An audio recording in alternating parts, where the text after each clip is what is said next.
Hello everyone, I hope you're having a good Friday. Alright, so we're going to have our live coaching right now, and I want to cover something that's hopefully going to be helpful to you. Okay, so first of all, the theme of it is Too Legit to Quit, because I listen to MC Hammer, and that was a song, and I always love that song because you're too legit to quit. Okay, so now, not that you're necessarily going to quit, but I want to help you get maybe get some more success with what I'm going to talk about today. So I want you to focus real quick on the last thing that you were very successful at, right? Something that you were that you nailed in the past, right? We've all had successes and failures, right? But there's one thing maybe that sticks out in your mind that you can focus on. And I want you to think about, so some examples might be completing your degree, or getting the house clean, I don't know, maybe a financial goal that you met, a promotion, a new job, that kind of stuff. So I want you to think about what it was, or in my case, like potty training your toddler. Okay, that was like a major life event. I should get a medal. Anyway, so think about the last time you were successful and what factors got you there. Okay, so what is it about that thing? So think about when you were in school and you completed or even if it was just a class. It might not be like schooled all together. It might have been just a class and you successfully completed a class, or you successfully trained your potty trained. So what things did you do that got you that success? That's what we want to look at, because you can apply those same principles that made you successful in something else to something that's successful, or to being successful with your fitness and your nutrition, okay? So there's usually 5 components to the actions that you probably took to be successful. And maybe you haven't really thought about them. Maybe it just happened. So let's think about them. Okay, so number 1, focus, okay? If you're in class, right, you are forced to focus on this thing. You have to spend time on it. You have to go to it. You have to read. You have to attend. You have to study. You have to write. Whatever it is, when it comes to the class, you have to give it focus. So sometimes the problem with nutrition and fitness is we aren't focusing on it. We aren't treating it with focus. So it just is something that we may or may not do, or we may or may not think about during the day. So if you want to be successful with this, you have to apply that same principle of focus to your fitness goals, right? Okay, another one that, and I really like the same thing is true with potty training. So, the idea of the school, and then we'll just take the school and potty training examples all the way through, right? So potty training, you have to focus. So annoying. You have to spend your time making sure that they're going to the bathroom every 30 minutes, and making sure that do you have to go potty now? Do you have to potty before we leave? There's so much attention on it. But it has to be that way, and so that we can get successful, we have to focus on it. And if you're not focusing on it, that's usually why there's not success. It's because we're kind of focusing on it maybe in the beginning of the day or the end of the day, but not the whole day. So the same thing with our fitness. You don't have to be 100% obsessed like we were, right? But you have to be focused. It has to be part of your daily life. Hey, girl.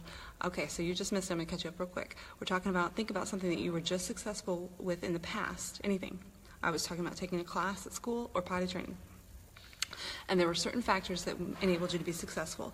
So we're going to take those same factors and apply them to your fitness and nutrition, right? And the first one is focus. So you have to focus. When you're in class, when you're potty training a kid, you have to focus on it in order to get success from it. So the same thing is applying to our nutrition and our fitness. So just catching you up there. So we're going to move forward. The next thing is there's some sort of scorecard or measurement that you have that means you were successful. So when you go to class, you finish, you get a grade, right? You're taking quizzes, or turning in projects, and they are being literally scored. When it's potty training, if your kid doesn't pee on the floor or the couch, that means you're successful. When they can wear underwear and you're done wiping and changing diapers, that is your finish line. That is how you know you were successful. That is your scorecard. So the same thing has to happen with fitness. We need some sort of scorecard. As we talk about all the time, it does not have to be the scale.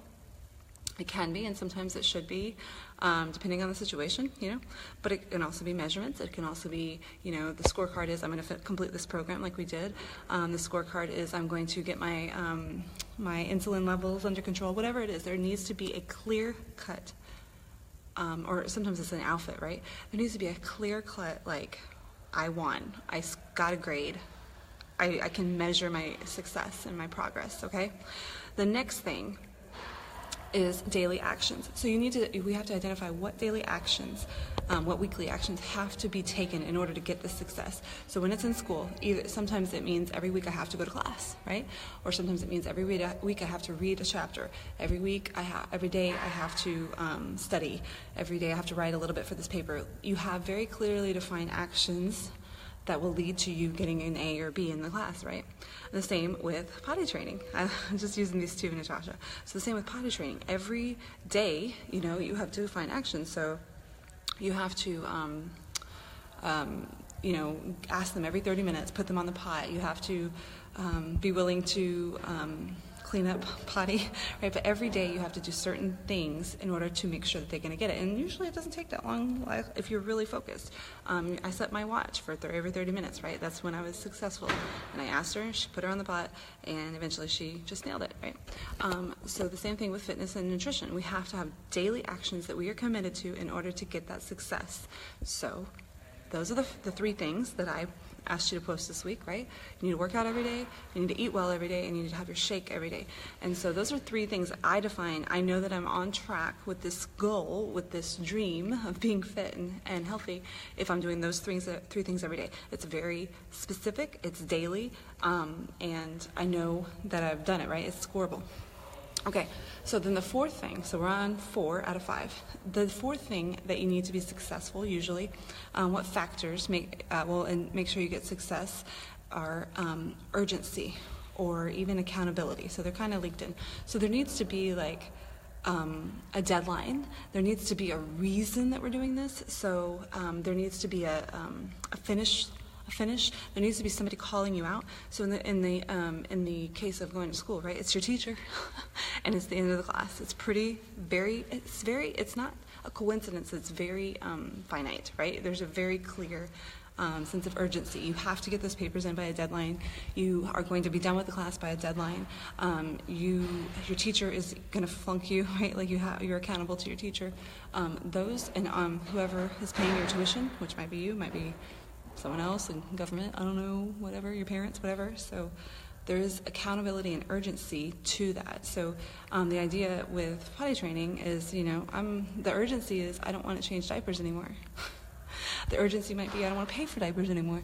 The accountability might be to a spouse. It might be to, the furniture that you love and you don't want to be ruined.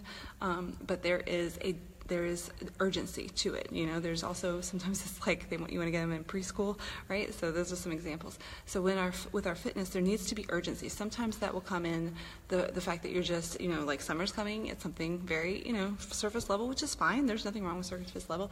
Summer's coming. Sometimes there's something deeper, like, I got the pre-diabetic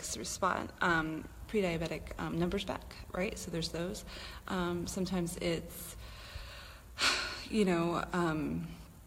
it's just your accountability and urgency in finishing 80-day obsession together. That's what it was with us. So there's got to be a sense of urgency. There has to be a reason to do it now. You know what I mean? A reason to do it now. So I want you to think about what those are for this journey, right?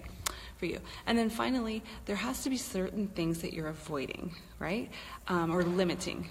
Yes, I know, that is urgent for me. I feel you. I don't want to be uncomfortable summer. I want to be just like fine. I just want to be, whatever I wear is like the way I wear it, and I'm not self-conscious. I'm not worried about it. Nothing's coming out the wrong size. You know what I'm saying? Okay. Anyway, so back on point.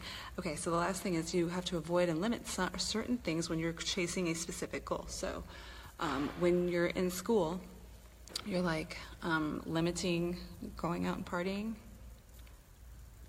If you want to be successful, okay.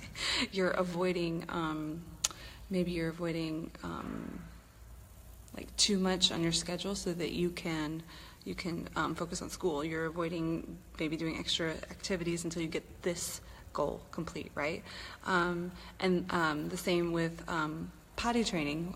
For me, when I'm avoiding that, You might be avoiding going out of the house very much because you want to get it under control first. You have this goal that you're setting. You might be avoiding using diapers and as a fail-safe, or pull-ups and stuff like that. So there's certain things when you're focused on a goal that you have to take away and avoid in order to stay focused, right? And you have to. So with this one, it might be we're avoiding bringing junk food in the house. We're limiting the number of times we go out to eat. There's certain limits that we're going to put in place that we're going to know about. We're going to have steadfast and be steadfast in. That way we can be successful, okay? So now what you need to do is write down, get out a piece of paper, and write down these 5, right? Focus, scorecard, daily actions, urgency, and limits, okay? So I want you to write down, when it comes to your fitness and nutrition goals, what is the focus? How are you focused? Why are you focused, right? How do we know if you're focused? Write down your measurements. What is your scorecard? What are you scoring yourself on? Is it, like I said, is it a pant size? Is it a scale number? Is it measurements? Is it number of workouts? Is it reps? Is it dumbbell strength amounts? Whatever it is, write down your scorecard, okay? Next, write down the actions that you need to take every day that are going to get you to that goal, right? What are the actions you need to take? Like I said, for us, there's probably the 3, but you might have different ones. Write those down that are specific to your goal. Then, urgency. I want to know the deadline. Like, why does this need to be done right now? What is the right now reason for you? What is the urgency for this goal? And then write down what you're going to limit in order to hit this goal. Okay? Write down your limit. So you have these 5 categories, right? And then you have your 5 breakouts for what it means to you, okay? And then right now, you're going to write down 1 through 5. You're going to score them. 5 being you're doing great on this in this area, and 1 you're not, okay? I want to see how you're doing. So another way to do that, you can put a sad face emoji, a medium face emoji, and a super happy emoji. I'll give you that on your 5 areas and see. And so you're scoring yourself to see where we're at, and that's where we're going to start because we're serious about this, right? I'm trying to help you. I'm trying to have you help me. We're going to help each other. It's going to be great. And so I want to see that in the comments. I want to see your 5 areas. I want to see what they are to you. It will help other people if you do this. And I want to see how you're scoring yourself this week, okay? Next week we can always shoot for higher scores. Unless you crushed it this week, then, it's only downhill from here. No, I'm just kidding. And then the last but not least, I want to see your Flex Friday. Don't forget about it. All right, bye guys.